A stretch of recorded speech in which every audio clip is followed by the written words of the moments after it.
দেশের বাইরে থেকে আওয়ামী লীগের অস্থিতিশীলতা তৈরির দিকে নজর রাখছে সরকার। পূর্ণাঙ্গ তথ্য পেলে তা প্রকাশ করা হবে, জানিয়েছেন প্রধান উপদেষ্টা প্রেস সচিব শফিকুল আলম।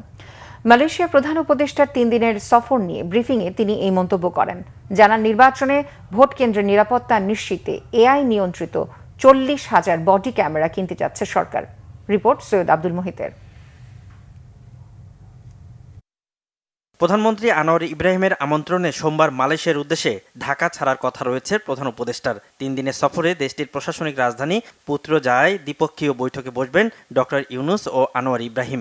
বৈঠকের পর দুই নেতার উপস্থিতিতে প্রতিরক্ষা, ব্যবসায়িক সহ 5টি ক্ষেত্রে সমঝোতা স্মারক ও 3টি নোট অব এক্সচেঞ্জ সই হবে।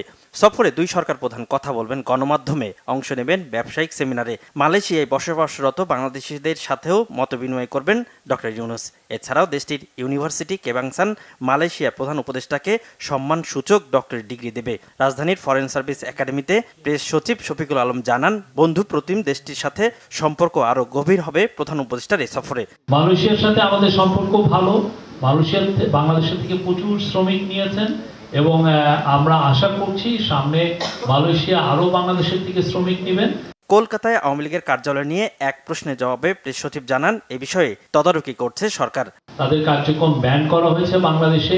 তারা বাইরে কি করছে আমাদের অবশ্যই আমরা মনিটরিং করছি। তারা যদি বাংলাদেশে বাইরে থেকে এমন কোনো অ্যাক্টিভিটিস করে যে আমাদের এখানে ইনস্টেবিলিটি ক্রিয়েট করতে চায়, অবশ্যই আমরা এটা মনিটর করছি, আমরা দেখছি।